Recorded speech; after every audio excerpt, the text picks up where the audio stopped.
لله رب العالمين والعاقبة للمتقين والصلاة والسلام على رسول النبي وعلى آله وأصحابه أجمعين. أما بعد، أعوذ بالله من الشيطان الرجيم. بسم الله الرحمن الرحيم.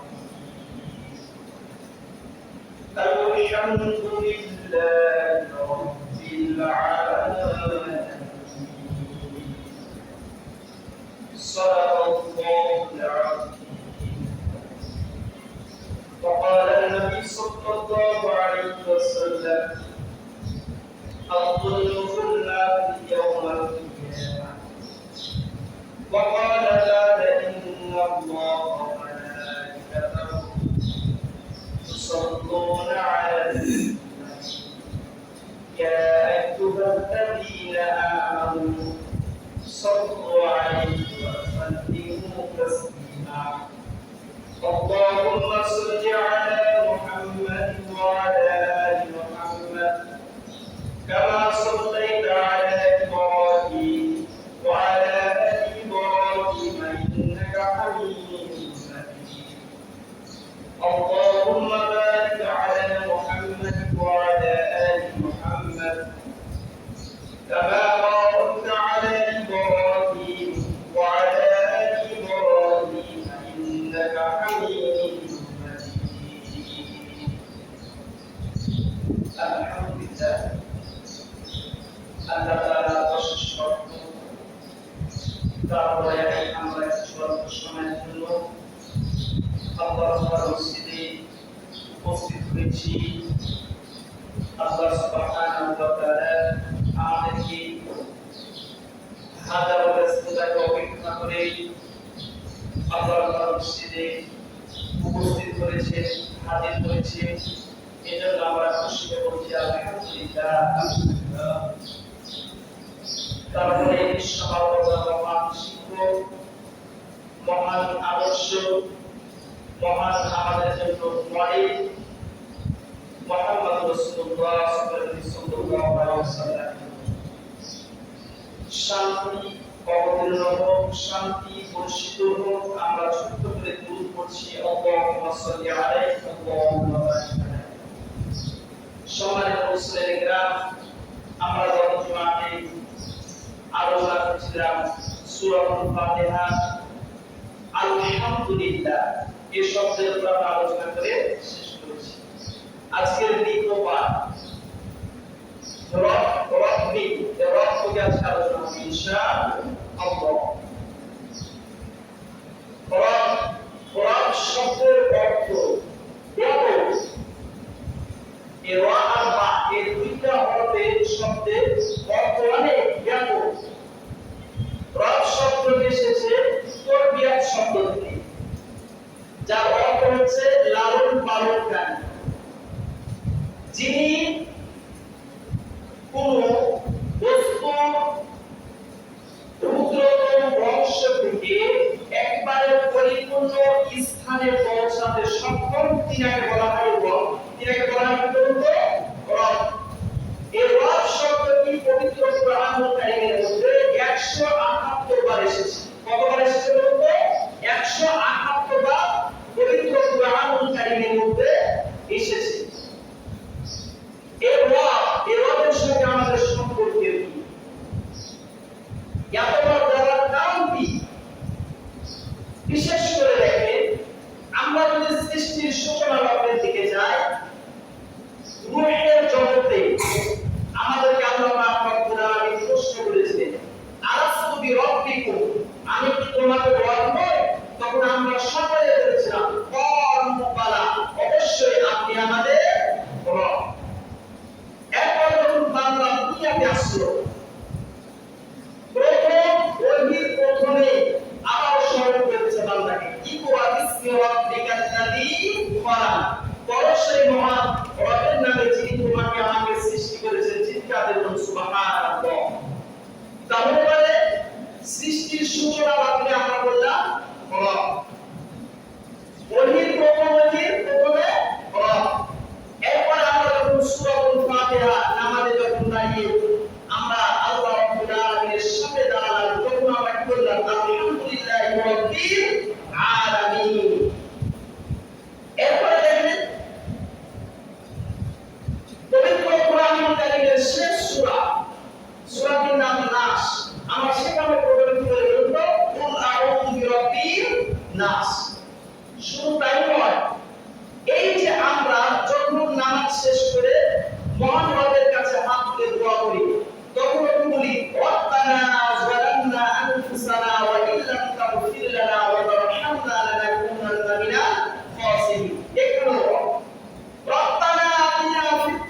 কুররাতা আয়ুনি ওয়াজআলনা লিল মুত্তাকিনা ইমামা। এটা হলো রব।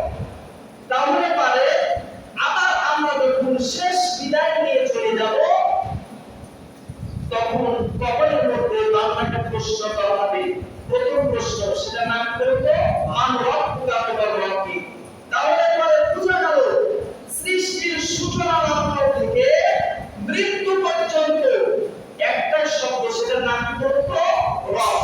রব রব এই রবের মধ্যে কি আছে আমি সংক্ষিপ্ত আরো বোঝানোর জন্য বলছি। রব শব্দের অর্থ কিন্তু ব্যাপক। আমি বোঝানোর জন্য আপনাকে এই কথা বলতে পারি যে যাকে যতটুকু প্রয়োজন চাওয়ার আগে যিনি পূর্ণ করে দেন তাকে বলা হয় রব। তাকে কি বলা হয় রব। এই রব প্রায় তাফসীরকাররা 19টি অর্থ করেছে। কয়টি বলুন তো? 19টি। সেখান থেকে সামারাইজ করে রব শব্দের অর্থ হচ্ছে 5টি। কয়টি বলুন তো? 5টি। এক নাম্বার হচ্ছে সৃষ্টিকর্তা, দ্বিতীয় নাম্বার হচ্ছে রিজিকদাতা, তৃতীয় নাম্বার হচ্ছে মাহবুব, চতুর্থ নাম্বারে আইনদাতা, পঞ্চম নাম্বারে মালিক। এই রব শব্দের অর্থ কয়টি বলুন তো? 5টি। তাহলে এক নাম্বারে কি? সৃষ্টিকর্তা। আমাদের সৃষ্টি করেছেন কে? আল্লাহ পাক রব্বুল আলামিন। আমাদেরকে বানিয়েছেন কি দিয়ে বলুন তো? আমাদেরকে বানিয়েছেন কি দিয়ে? মাটি থেকে। ভুল ইনফরমেশন, রং। একজনকে মাটি থেকে সৃষ্টি করা হয়েছে, তার নাম হচ্ছে হযরত আদম আলাইহিস সালাম। আর বাকি আমাদেরকে তাহলে কি থেকে সৃষ্টি করা হলো? এই যে আমরা মাটির উপাদান, মাটির মধ্যে ফসলগুলো হয়, এগুলো ফসল ফলমূল, এগুলো খেয়ে পুরুষের মেরুদণ্ডের ভিতর হয় ইস্প্রা, আর নারীদের বক্ষ, হাড়ের বক্ষ দেশে হয় ওভা। এই দুইটাকে একত্রিত করলে সায়েন্সের ভাষায় হয় সাইকোল। আর আরবিতে বলা হয় নুতফা, আর বাংলাতে বলা হয় শুক্রবীজ। এই দুইটা আল্লাহ পাক রব্বুল আলামিন আমাদেরকে একত্রিত করে আমরা আল্লাহ সুবহানাহু ওয়া তাআলা আমাদেরকে বলছে তোমাদেরকে কি থেকে সৃষ্টি করেছি বান্দা তুমি দেখো। মহান আল্লাহ পাক রব্বুল আলামিন পবিত্র কোরআনুল কারীমের মধ্যে ঘোষণা করে দিলেন তোমাদেরকে আমি কি থেকে সৃষ্টি করেছি। ওয়ালাকাদ খালাকনাল ইনসানা মিন সুলালাতিন মিন তিন।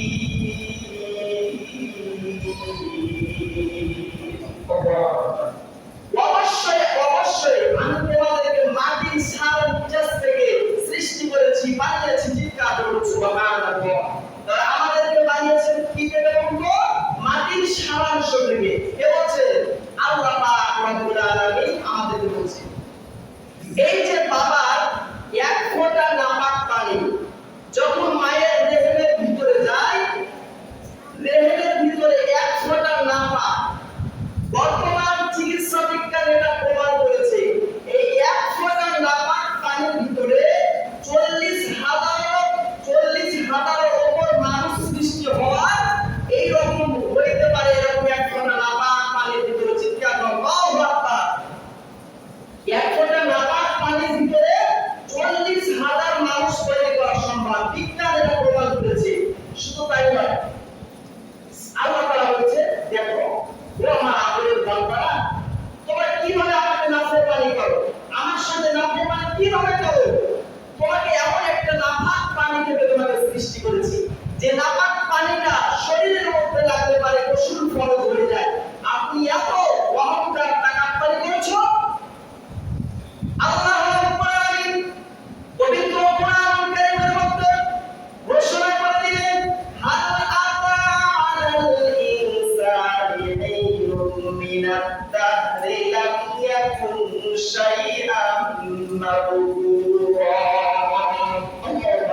বডি তৈরি করবে। এখন ছোট্ট একটা বডি তৈরি করতে আমাদের হাড় লেগেছে 206টি। কত বলুন তো? 206টি হাড়। চিকিৎসা বিজ্ঞান প্রমাণ করে একটা মানব দেহের সৃষ্টি করতে 206টা হাড় লাগে। এবং শুধু তাই নয়, এবং আমি তোমার 3.5 হাত বডির মধ্যে 360টি জয়েন্ট আমি আল্লাহ পাক রব্বুল আলামিন দিয়ে দিয়েছি। চিৎকার করুন সুবহানাল্লাহ। শুধু কি তাই? আল্লাহ পাক রব্বুল আলামিন বলছে এরপরে চামড়া তোমাকে দিয়েছি বলে জানো ৯৭৬৮ প্রকার চামড়া তোমাকে দিয়ে দিয়েছি। দেওয়ার পর আমি আল্লাহ পাক রব্বুল আলামিন তোমার এই বডি স্ট্রাকচারটাকে তৈরি করে দিয়েছি। চিৎকার করুন সুবহানাল্লাহ। আল্লাহ নবী হাদিস শরীফের মধ্যে জানিয়েছেন কেউ যদি আল্লাহ নবী সাল্লাল্লাহু আলাইহি ওয়াসাল্লাম হাদিস শরীফের মধ্যে তিনি ইরশাদ করেছেন তোমরা এই 360টি জয়েন্টের সাদকা দিয়ে দাও। সাহাবীগণ তিনারা জিজ্ঞেস করেন ক্বালু ইয়া রাসূলুল্লাহ সাল্লাল্লাহু আলাইহি ওয়াসাল্লাম, হে আল্লাহর রাসূল সাল্লাল্লাহু আলাইহি ওয়াসাল্লাম আমরা কিভাবে 360টি জয়েন্টের সাদকা দিব? আমাদের তো গরিব মানুষ, টাকা পয়সা নাই। আল্লাহ রাসূল সাল্লাল্লাহু আলাইহি ওয়াসাল্লাম তিনি বললেন তোমরা যদি কয়েকটি কাজ করতে পারো তাহলে 360টি জয়েন্টের সাদকা আমি আল্লাহ পাক রব্বুল আলামিন হিসাবে তোমাদের মঞ্জুর করে দেব। সুবহানাল্লাহ। তাহলে 360টি জয়েন্টের আমাদেরকে প্রতিদিন সাদকা দিতে বলেছেন কে? আল্লাহ নবী সাল্লাল্লাহু আলাইহি ওয়াসাল্লাম হাদিস শরীফের মধ্যে বলছেন। এবার আসে কয়েকটা কারণগুলো কি? এক নাম্বার হচ্ছে আল্লাহ রাসূল সাল্লাল্লাহু আলাইহি ওয়াসাল্লাম বলেছেন যখন তোমরা মসজিদে প্রবেশ করবে, মসজিদে প্রবেশ করার পর মসজিদ যদি ময়লা অথবা কফ অথবা নাকের ছিদ্র, নাকের ময়লা অথবা যদি মুখের নালা পড়ে থাকে, ফটফটা পড়ে থাকে, তোমার ঈমানের দায়িত্ব হিসাব হচ্ছে, তোমার ঈমানের দায়িত্ব হচ্ছে ওই মসজিদটাকে তুমি পরিষ্কার পরিচ্ছন্ন করে। চিৎকার করুন সুবহানাল্লাহ। অথচ আমরা মনে করি কি জানেন, হুজুরকে এমনি টাকা দিয়ে রেখেছি, হুজুর পরিষ্কার করবে। হুজুর কি করে? সারাদিন বসে তো থাকে নাকি? বলে এটা হচ্ছে আপনার ঈমানের দায়িত্ব। আর এই কাজটা যদি করে আল্লাহ নবী সাল্লাল্লাহু আলাইহি ওয়াসাল্লাম বলেছে 360টি যে জয়েন্ট আছে এই জয়েন্টের সাদকা হয়ে যাবে। চিৎকার করুন সুবহানাল্লাহ। দ্বিতীয় নাম্বার কাজ হচ্ছে যদি রাস্তা থেকে কোনো কষ্টদায়ক বস্তু পড়ে থাকে তাহলে তুমি সরিয়ে দিবে। কি করে দেবে বলুন তো? রাস্তা থেকে কোনো কষ্টদায়ক বস্তু তুমি দেখতে পেলে সরিয়ে দিবে, তাহলে 360টি জয়েন্টের সাদকা হয়ে যাবে। চিৎকার করুন সুবহানাল্লাহ। এখন বর্তমান সমাজের দিকে যদি আমরা তাকাই তাহলে দেখতে পারি অধিকাংশ মানুষই এই রাস্তার মধ্যে কষ্টদায়ক বস্তু উঠিয়ে ফেলে না, বরঞ্চ রাস্তাটাকে কিভাবে কাঁটাযুক্ত করা যায় সেই রকম ষড়যন্ত্র আছে না নাই? আছে। আমরা তো মনে করছি শুধু এটি গভীর ফুটের রাস্তা, আমরা মনে করছি সাধারণ এই নতুন পাড়ার রাস্তা, আমরা মনে করছি এই জোটাঘাটার রাস্তা, আমরা মনে করছি গোদাগাড়ির রাস্তা, আমরা মনে করছি রাজশাহীর রাস্তা। আসলে এগুলো কোন রাস্তা নয়, বরঞ্চ এইগুলো রাস্তা হচ্ছে ইসলামের রাস্তা। এই ইসলামের রাস্তার উপরে এখনো যারা ইসলামের উপর চলতে গিয়ে তাদেরকে কাঁটাযুক্ত করে তারা দমিয়ে রাখতে চায়, এইরকম মানুষ আমাদের সমাজে আছে না নাই? আছে। তার বাস্তব প্রমাণ হচ্ছে আমি গত সপ্তাহে একটা কথা বলেছিলাম যে মহেশখালী কলেজ মাঠে মুফতি আমির হামজা তাফসীর করার জন্য আমাদের সামনে আসছে। তার কিছুদিন পরেই আমি শুনতে পেলাম ওই জায়গায় মুফতি আমির হামজাকে আসতে দেয় নাই, ওই জায়গায় 144 ধারা জারি করে বন্ধ করে দিয়েছে। কথা বলেন মুসলমান ঠিক কিনা? এখান থেকে প্রমাণ হয় ইসলামের পূর্বে যুগে কাফেররা কোরআনুল কারীম শুনতো দাঁড়িয়ে দাঁড়িয়ে। তারা শুনতে শুনতে এক পর্যায়ে এমন হলো যে তারা সংসদে বিল পাস করলো, আইন করলো যে এত মধুর কোরআন না শুনে কি পারি না, এই কোরআন শোনা যাবে না, মানুষকে এই কোরআন থেকে বিমুখ করাইতে হবে, না হলে পারে আমাদের চেয়ার, আমাদের এই ক্ষমতা পুরোটাই আমাদের কাছে আর পার্লামেন্ট একটা আইন জারি করলো। কি আইন?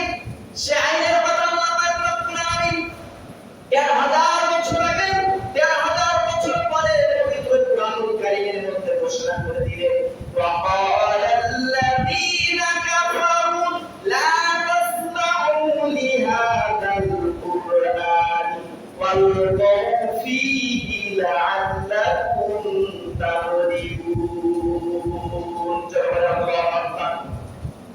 ১,৫০০ বছর আগে মক্কার বড় বড় কাফেররা তারা সংসদের মধ্যে পার্লামেন্টের মধ্যে একটা আইন পাস করলো।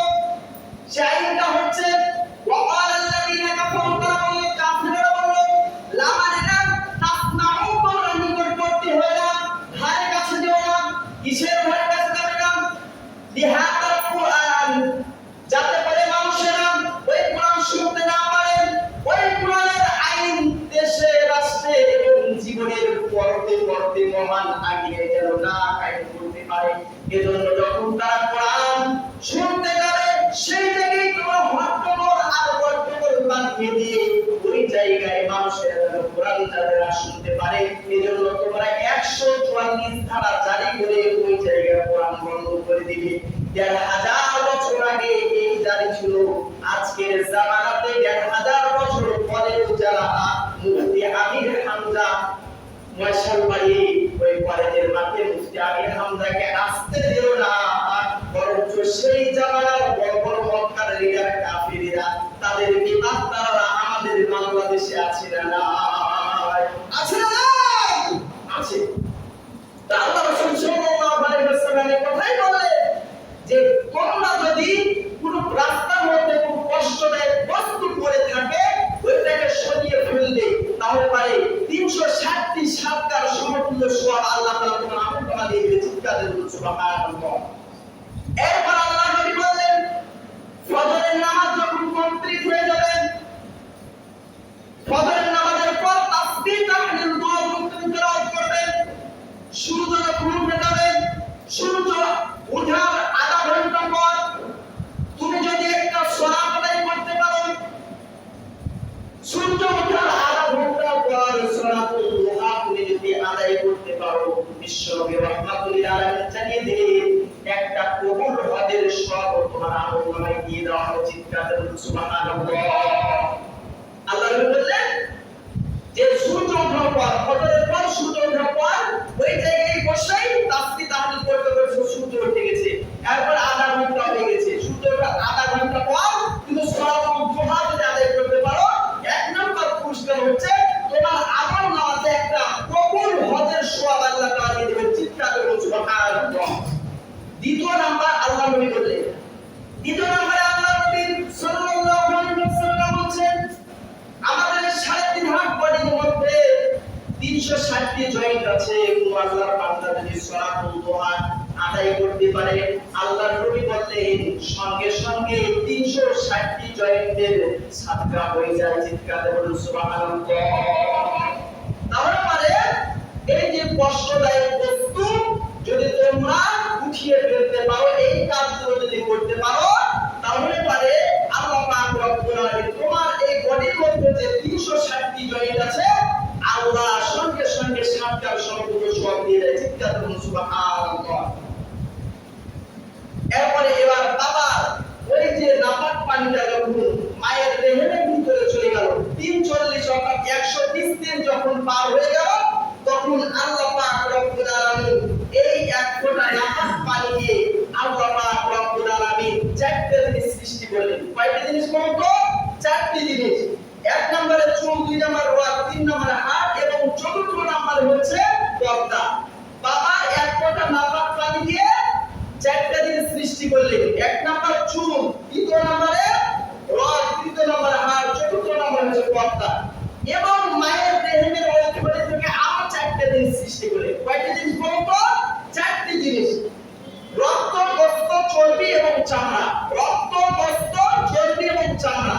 বাবার এক ফোঁটা নাপাক পানি থেকে ৪টি, মায়ের দেহের স্থল থেকে আরো ৪টি, মোট কয়টি? ৪টি বানা ৮টি আল্লাহ পাক রব্বুল আলামিন সৃষ্টি করলেন। এবার আল্লাহ পাক রব্বুল আলামিন বলেন, ও আমাদের বান্দারা শুনো শুনো শুনো, এই যে ৩.৫ হাত বডিটা পাক রব্বুল আলামিন বান্দাকে রব নামের খাতিরে আরো 5টা স্পেশাল জিনিস তাকে আমি রব নামের খাতিরে ভিক্ষা দিয়ে দিলাম। কয়টা জিনিস বলুন তো? 5টি। এক নাম্বার হচ্ছে দর্শন শক্তি, বাক শক্তি, আগের শক্তি এবং ঘ্রাণ শক্তি। এই 5টা জিনিস যদি তোমাকে না দিতাম তাহলে একজন পূর্ণাঙ্গ মানুষ হিসাবে তুমি পৃথিবীর মুখ দেখতে পাইতে না। অসম্পূর্ণ তুমি একজন মানব দেহ আকৃতি নিয়ে তুমি দুনিয়ার বুকে জন্মগ্রহণ করতে। তুমি মানব একটা বডি অর্থাৎ একটা 3.5 বডি স্ট্রাকচার তৈরি করতে মোট 13টি উপাদান লাগে। কয়টি বলুন তো? 13টি। বাবার কাছ থেকে 4টি, মায়ের কাছ থেকে 4টি, আর মহান আল্লাহ পাক রব্বুল আলামিন বান্দাকে রব নামের ওসিলায় আরো 5টি জিনিস, 5টি উপাদান ভিক্ষা দিয়েছে। এই 13টি উপাদান যদি না থাকতো তাহলে তুমি পদে পাচ্ছে মানুষ হতে না, বরঞ্চ অসম্পূর্ণ মানুষ হতে। কিভাবে? এই যদি 30টি শক্তি আল্লাহ পাক রব্বুল আলামিন না দিত তাহলে তুমি দুনিয়ার বুকে অন্ধ হয়ে জন্ম নিতে পারবে। মুসলমান ঠিক কিনা? এই যে আল্লাহ শ্রবণ শক্তি কান দিয়েছে, এই কানটা অনেক মানুষের নাই। সেই জানে কানের কি যন্ত্রণা, কাদের কি ব্যথা দেবে না, আমি আপনি কিন্তু কল্পনা করতে পারবো না। তাহলে আমি বলেছিলাম রব শব্দের 1 নাম্বার হচ্ছে স্রষ্টা। 1 নাম্বার কি বলুন তো? স্রষ্টা। দেখেন মার শরীরের মধ্যে যখন এগুলো সবকিছু হয়ে গেল এক নিমিষের মধ্যে, এখন বাচ্চা পেটের মধ্যে খাবে কি কোনো মানুষ চিন্তা করলো না, কল্পনা করলো না। এই যে মায়ের কলিজার নিচ থেকে, নাভির নিচ থেকে একটা তার এবং সন্তানের ওই নাভি থেকে একটা তার, দুইটা তাকে একত্রিত করে জয়েন করে এই যে মা সুন্দর খাবার খায় এবং ওই সারাইনের তার দিয়ে সন্তানের দেহের মধ্যে যায় আর ওই সন্তান লালিত পালিত হতে থাকে। এর নাম হচ্ছে রব। চিৎকার দিন আল্লাহু আকবার। এর নাম কি বলুন তো? রব। শুধু তাই নয় বান্দা, তোমাকে লালিত পালিত করলাম, দুনিয়ার বুকে যখন তোমার আসার সময় হয়ে গেল তখন মা জনমী মা কান্না করছে আর সকলের কাছে বিদায় দিচ্ছে। নিঝুম রাত, গভীর রজনীর মধ্যে বালিশের মধ্যে মাথাটা লাগিয়ে মা চিৎকার করে কাঁদতেছে আর কাঁদতেছে। এমন সময় দুনিয়ার মানুষ কেউ নাই, সব ঘুমের মধ্যে নিমজ্জিত। তাদের স্বামীকে ডাকতে বলছিল, তাদের স্বামী আমার পেটের মধ্যে যে ব্যথা যন্ত্রণা কষ্ট লাগছে, মনে হয় আমি আর বাঁচতে পারবো না। তোমার সঙ্গে আমার যে সংসার করতেছিলাম 1 বছর 2 বছর 3 বছর, মনে হয় তোমার সঙ্গে আর দেখা না হইতে পারে। কারণ এই ডেলিভারির সব কষ্ট যন্ত্রণা এত তীব্র বর্তমান চিকিৎসা বিজ্ঞান প্রমাণ করেছেন একটা দেহের ভিতরে কষ্ট সহ্য করার ক্ষমতা থাকে 46 ডিগ্রি সেলসিয়াস পর্যন্ত। অথচ একজন আমার আত্মা একটা সন্তানকে জন্ম দিতে গিয়ে 56 ডিগ্রি সেলসিয়াস পর্যন্ত কষ্ট সহ্য করতে থাকে। এক পর্যায়ে মায়ের বেহুশ হয়ে যায়। সন্তান যখন ডেলিভারি হয়ে যায় সঙ্গে সঙ্গে সন্তান চিৎকার দিয়ে যখন করতে থাকে মা মা বলে চিৎকার করে, হাজারো সব বাক্যকে ভুলে গিয়ে, সব কষ্টকে ভুলে গিয়ে ওই মা আমাকে আপনাকে সুন্দরভাবে বুকের মধ্যে তাকে এবং গালে চুমা দিয়ে বলে, আদরে সন্তান রে, তোর জন্য আমি ডেলিভারির কষ্ট সহ্য করলাম, তারপরে তোমাকে এই যে দুনিয়ার মুখ দেখাইতে পারলাম, এই জন্য আমি শুকরিয়া আদায় করলাম। চিৎকার দিয়ে বলুন সুবহানাল্লাহ। যিনি আমাকে আপনাকে দুনিয়ার মুখ দেখাইলেন তিনি হচ্ছে আমাদেরকে রব। এখন বান্দা দুনিয়ার মধ্যে চলে আসলো, এতদিন তো মায়ের নাভি থেকে তার থেকে খাওয়া দাওয়া করছিলেন। দুনিয়ার মধ্যে তো কেউ চিন্তা করলো না সন্তান শক্ত খাবার খাইতে পারবে না, কিভাবে খাবে। এমন এক পর্যায়ে আল্লাহ পাক রব্বুল আলামিন মায়ের 2টা স্থান থেকে সন্তানের খাবারের বন্দোবস্ত করে দিলেন। তিনাকে বলা হয় রব। তিনাকে কি বলা হয় বলুন তো? রব। এবার সন্তান দুধ খাইতে থাকলো, আস্তে আস্তে বড় হইতে লাগলো, বড় হইতে হইতে হইতে অনেক বড় হয়ে গেল। 2 বছর যখন হয়ে গেল, আল্লাহ পাক রব্বুল আলামিন পুরাতনকারীদের মধ্যে ঘোষণা, আল্লাহ রব্বুল আলামিন সঙ্গে সঙ্গে ঘোষণা করে দিলেন, ওয়াল ওয়ালিদাতু ইউতি'না আওলাদাইহি হাওলাইনি কামিলাইনি লিমান আরাদা আন ইউতিম্মা আর-রাদা'a। সন্তানের 2 বছর পুরো হয়ে গেছে, এখন সন্তান আর দুধ খাইতে পারবে না। ঘোষণা করে দিলেন কে বলতো? আল্লাহ পাক রব্বুল আলামিন। এখন কি খাবে? সন্তান শক্ত খাবার খাবে। কিভাবে? এই যে আমাদের নিচের শাড়ির মধ্যে চাকু মাখা, আর এই যে উপরের শাড়ির ভিতরে হাতুড়ি মাখা, যে আল্লাহ পাক রব্বুল আলামিন দাঁত দিলেন, তিনার নাম কি বলতো? রব্বুল আলামিন। তিনি হচ্ছেন রব। একটা আমরা বলেছিলাম বলতো, রব শব্দের অর্থ হচ্ছে সৃষ্টিকর্তা। দ্বিতীয় নাম্বার রব শব্দের অর্থ হচ্ছে রিজিক দাতা। আমাদেরকে রিজিক দেন কে বলতো? আল্লাহ পাক রব্বুল আলামিন। আল্লাহ রব্বুল আলামিন বলেন, কুল ইন্না রাব্বি ইয়াবসুতু রিজকা লিমান ইয়াশা'উ ওয়া ইয়াকদির। আল্লাহ পাক রব্বুল আলামিন যাকে ইচ্ছা বড় পরিমাণে রিজিক দেন। এই ক্ষমতাটা কার? আল্লাহ।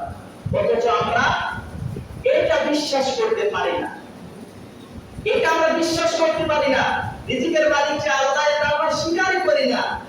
দেখেন, এই পশু পাখিগুলো আল্লাহকে রিজিক দাতা হিসাবে সে স্বীকৃতি দেয়, আর আল্লাহ পাক রব্বুল আলামিন তাদেরকে বড় পরিমাণে রিজিক দান করে। আবার আপনার আশেপাশের পশু পাখির দিকে তাকান, আল্লাহ পাক রব্বুল আলামিন তাদেরকে কিভাবে রিজিক দিয়ে থাকেন। আল্লাহ রব্বুল আলামিন বলেন, ওয়ালা মিন দাব্বাতিন ফিল আরদি ইল্লা আলাল্লাহি রিজকুহা। জমিনে এমন কোন বিচরণশীল পশু পাখি নাই যা রিজিকের দায়িত্ব আমি আল্লাহ পাক রব্বুল আলামিন নিয়ে আছি। সুবহানাল্লাহ। ওই পশু পাখিগুলো সকালবেলা খালি পেটে যখন রিজিকের সন্ধানে বের হয়ে গেল, সন্ধ্যা লাগতে না লাগতে যিনি পেটটাকে পুরা করে আবার বাসার মধ্যে ফিরিয়ে দিলেন, তিনি কে বলতো? আল্লাহ। তিনি হচ্ছেন রিজিক দাতা, তিনি হচ্ছেন রাজ্জাক নামের ওসিলায় বড় পরিমাণে রিজিক দেন। অথচ আমরা এটা বুঝি না। মানুষ এমন আছে যে দেখেন, আল্লাহ পাক রব্বুল আলামিন আদম সন্তানেরা তোমাদেরকে কেমন রিজিক দিতে জানো? বান্দা বলতে থাকে, আল্লাহ আমরা কিভাবে রিজিক দেই? আমরা আপনারা যে রিজিক দেন আল্লাহ, সেই রিজিক খেতে ভালো লাগে না কি? এই যে বিশেষ করে আমাদের এই যে পুকুরগুলোতে চাষাবাদ হয়, বিশেষ করে মাছে, আল্লাহ তাআলা ডাক দিয়ে বলল, আমাদের বান্দারা এই যে পুকুরে চাষাবাদ হচ্ছে মাছে, এই মাছগুলো আমি প্রায় 450 প্রকারের মাছ বান্দা তোমার জন্য হালাল করে দিয়েছি। চিৎকার করুন সুবহানাল্লাহ। এবার বান্দা বলল, আল্লাহ আমি মাছ খাবো না, তাহলে কি খাবে? গোশ খাও। আল্লাহ পাক রব্বুল আলামিন প্রায় 34 প্রকারের বস্তু বান্দার জন্য হালাল করে দিয়েছেন। চিৎকার করুন সুবহানাল্লাহ। আল্লাহ বলছে, আল্লাহ আমি মাছও খাবো না, গোশও খাবো না। আল্লাহ ডাকতে বলছে, আপনাদের বান্দা তুমি কি কষ্ট দিয়েছো নাকি রাগ করেছো? তুমি একটা ডিম খাও। তখন আমাদের বান্দা ডাক দেয়, ডিম খাবো না। কিসের ডিম? বলছে মুরগির ডিম। এই এত ছোট ডিম খাওয়া যায় নাকি? খাবো না। আল্লাহ ডাকতে বলছে, আমাদের বান্দা রাগ করো না, তুমি গোশ খাবে না, মাছ খাবে না, ডিম খাবে না, তাহলে সবজি খাও। তখন আমাদের বান্দা ডাকতে বলছে, না আমি সবজিও খাবো না। তখন আল্লাহ তাআলা ডাকতে বলছে, ও আমাদের বান্দা তুমি রাগ করলে তো হবে না, তুমি তো ভিআইপি ক্লাসের মানুষ, তোমার জন্য এই যে গাভীর ভিতরে যে সুন্দর দুধ দিয়েছি, এক গ্লাস দুধ খাও। আল্লাহ আকবার বলেন না, এক গ্লাস দুধ খাও। বান্দা বলছে, না আমি দুধও খাবো না, গোশ খাবো না, মাছ খাবো না, ডিম খাবো না, শাকসবজি খাবো না, দুধ খাবো না। তখন আল্লাহ তাআলা বলছে, ও আমাদের বান্দা তোমার কিসের এত রাগ? তুমি এক গ্লাস পানি খাও। তখন বান্দা ডাকতে বলছে, কোন পানি? Mineral water? এই মিনারেল ওয়াটারের মধ্যে কত জীবাণু লুকিয়ে আছে, পানি খাও না, বুড়িগঙ্গা পানি খাওয়া যাবে না। তখন আল্লাহ তাআলা ডাকতে বলছে, ও আমাদের বান্দারে তোমাদের জন্য এই বুড়িগঙ্গার জীবাণু মুক্ত পানির কথা বলি নাই। দেখো তোমার আশেপাশে বাড়ির ভিতরে, আঙিনাতে, উঠানে, বাইরে দেখবে তোমার জন্য একটা স্পেশাল গাছ, সেটার নাম হচ্ছে ডাব। ওই ডাবের ভিতরে আমি জীবাণু মুক্ত পানি বান্দা তোমার জন্য রিজার্ভ করে দিয়েছি। চিৎকার দিয়ে বলুন সুবহানাল্লাহ। এর নাম হচ্ছে রিজিক। এর নাম কি বলুন? রিজিক। রিজিক আমাদেরকে অপরিমাণে যিনি দেন তিনি কে? আল্লাহ পাক রব্বুল আলামিন। তাহলে এক নম্বর আমরা বলছিলাম সৃষ্টি, রব শব্দ হচ্ছে সৃষ্টিকর্তা। দ্বিতীয় নাম্বার হচ্ছে রিজিক দাতা। তৃতীয় নাম্বার হচ্ছে মা'বুদ। আল্লাহ পাক রব্বুল আলামিন আমাদেরকে ডাকতে বলেন, ও আমাদের বান্দারা, তোমাদেরকে আমি সৃষ্টি করলাম, তোমাকে রিজিক দিলাম, এবার তোমার কাজ কি জানো? তুমি হচ্ছে আমার দাসত্ব করবে, আমার গোলামি করবে। তখন বান্দা বলছে, এত সুন্দর ভাবে আমাকে বানানো কি দরকার ছিল তোমার চাকর খাটানোর জন্য? আল্লাহ বলছে, না রে বান্দা, তোমাকে কি জন্য সৃষ্টি করেছি তুমি জানো? আল্লাহ রাব্বুল আলামিন সঙ্গে সঙ্গে সূরাতুল বাকারার মধ্যে ঘোষণা করে দিলেন, ইয়া আইয়ুহান নাসু উবুদু রাব্বাকুমুল্লাযী খালাকাকুম ওয়াল্লাযীনা মিন ক্বাবলিকুম লা'আল্লাকুম তাত্তাকুন। হে আইয়ুহান নাস, হে মানুষ সম্প্রদায়, হে মানব মণ্ডলী, সুবুদু, আমার দাসত্ব করো, আমার গোলামি করো। আল্লাযী, যিনি খালাকাকুম, তোমাকে সৃষ্টি করেছে, আমার দাসত্ব আর আমার গোলামি করেছো। গোলামি করো কি জন্য? কারণ আমি তোমাকে সৃষ্টি করেছি। চিৎকার করে সুবহানাল্লাহ।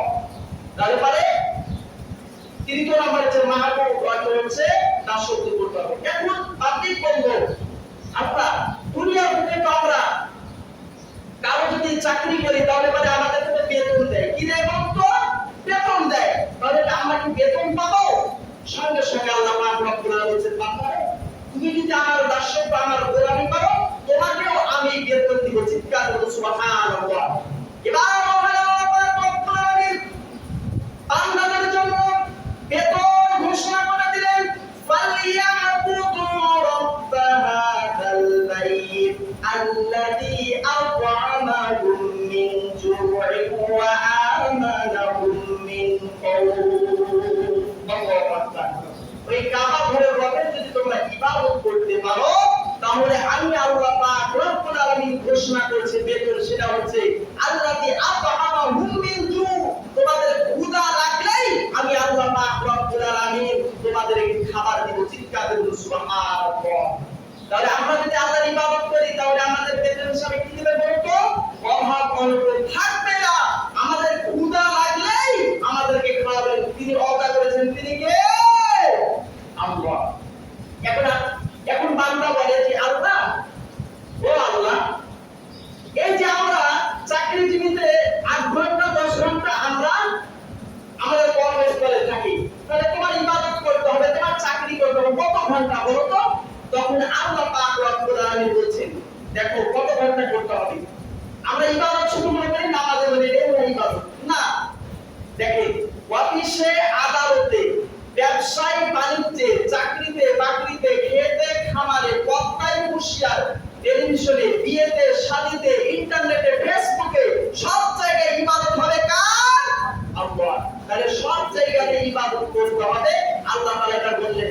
এবার বান্দারা বলতে থাকলো, আল্লাহ, তুমি যে আমাদেরকে তোমার দাসত্ব, তোমার গোলামি করলে 1 নম্বর পুরস্কার দিলে, অভাব ক্ষুধা লাগলে তোমাদেরকে খাবার দেব, এটা হচ্ছে বেতন। 2 নম্বরে ওয়া আমানাহুম মিন খাউফ, এবং ভয় ভীতি যেখানে আমি আল্লাহ পাক রব্বুল আলামিন নিরাপত্তার ব্যবস্থাপনা করে দেব, সেই জায়গায় চিৎকার করে সুবহানাল্লাহ। কিসের ভয়? চুরির ভয়, ডাকাতির ভয়, ছিনতাইয়ের ভয়, টেনশন, ডিপ্রেশন, এরকম যত ভয় আছে সমস্ত ভয়গুলোকে আমি আল্লাহ পাক রব্বুল আলামিন দূর করে দেব। চিৎকার করে সুবহানাল্লাহ। এবার আমাদের বান্দারা ডাক দেব, আল্লাহ, এই যে আমরা চাকরি জীবন যখন শেষ হয়ে যায়, তখন আমাদেরকে পেনশন হিসাবে কিছু দেয়, তো তোমার কি, আমি তোমাকে ইবাদত করছি, বন্দেগী করছি, তাহলে আমরা পেনশন হিসাবে কিছু পাবো? তখন আল্লাহ পাক রব্বুল আলামিন বলেছে, তোমাদেরকে পেনশন ঘোষণা করে দিলাম। চিৎকার করে সুবহানাল্লাহ। পেনশনটা কি? তোমরা যদি 2টা কাজ করতে পারো। কয়টি কাজ করো তো?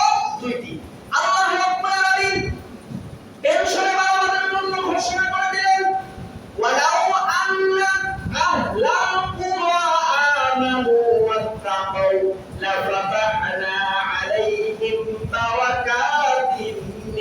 السماء والأرض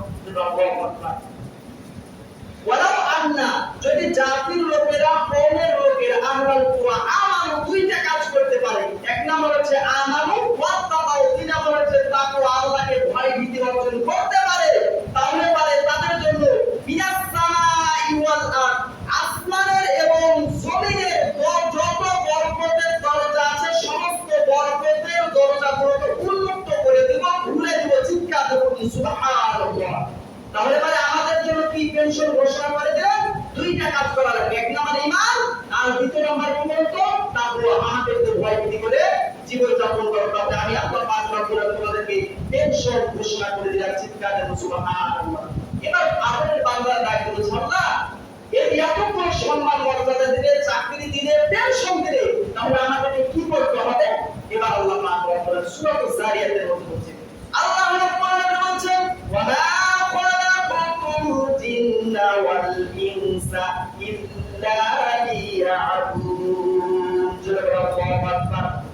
আমি আল্লাহ পাক রব্বুল আলামিন জিন এবং মানুষকে ইনসানকে একমাত্র শুধুমাত্র কেবলমাত্র আমার দাসত্ব আর আমার গোলামি করার জন্য সৃষ্টি করে দিয়েছি চিৎকার করুন সুবহানাল্লাহ তাহলে রবের তিন নাম্বার অর্থ হচ্ছে মাবুদ চতুর্থ নাম্বার হচ্ছে আইনদাতা চতুর্থ নাম্বার কি বলতো আইনদাতা আমাদেরকে আল্লাহ বলেন আলা লাহুল খালকু ওয়াল আমর সৃষ্টি যার আইন চলবে তার আজকে কি আমাদের এই আল্লাহর জমিনে কি আল্লাহর একটা আইন আছে কায়েম আছে না বলেন সৌদি আরবের দিকে তাকান মাত্র একটা আইন চালু আছে সেই চালুটা কি জানেন কেউ যদি চুরি করে তাহলে বলে তার হাত পাকে কেটে দাও একটা আইন চালু থাকার কারণে তার লক্ষ লক্ষ কোটি কোটি মিলিয়ন মিলিয়ন তারা এই যে শহরের দোকান করে এমনিতে আজান যখনই হয়ে যায় সবকিছু বন্ধ করে না ওপেন খুলে দিয়ে তারা মসজিদের দিকে চলে যায় এই রকম যদি আল্লাহ পাক রব্বুল আলামিন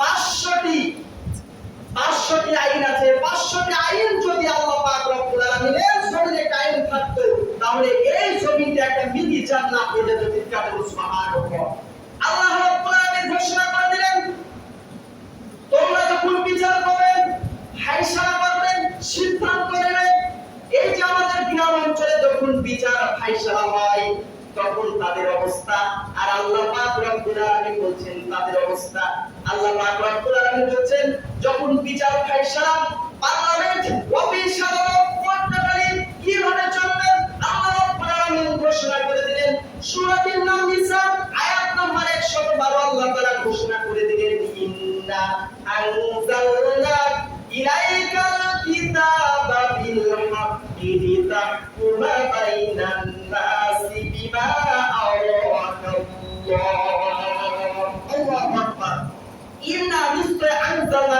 নাযিল করেছি ইলাইকা আলাইকা হে রাসূল আপনার উপর কি জন্য বিমা বিল হাক্কি সত্য সহকারে লিতাহকুমা বাইনান নাস যাতে করে মানুষের সামনে যখন আপনি বিচার ফায়সালা করবেন তখন আপনি এই নাযিলকৃত কোরআন দিয়ে আপনি বিচার ফায়সালা কোর্ট কাছারি পার্লামেন্ট সব কিছু দিয়ে চিৎকার করে সুবহানাল্লাহ ঘোষণা দিলেন কে বলতো আল্লাহ সূরা নিসা আয়াত নম্বর 112 যখন আমাদের দেশের মধ্যে যখন বিচার ফায়সালা হয় তখন বিচারের সালিরা কিভাবে জানেন আমার দিকে তাকান আমার দিকে লক্ষ্য করেন এই মুখের মধ্যে একটা সিগারেট নেবেন নেওয়ার পর একটা ছানি কুপা ছানি বিচার টানবে এবার টান নিচে আর একটা উপর দিকে ধোঁয়া ছেড়েছে অথচ আল্লাহ পাক রব্বুল আলামিন বলেছেন না এই কুরআন দিয়ে তোমাকে বিচার ফায়সালা চালাতে হবে ঘোষণাটা কার আর যদি আল্লাহর আইন আল্লাহর জমিনে বাস্তবায়িত না হয় তাহলে তাদের ব্যাপারে কি বলছে আল্লাহ রাব্বুল আলামিন সঙ্গে সঙ্গে ঘোষণা করে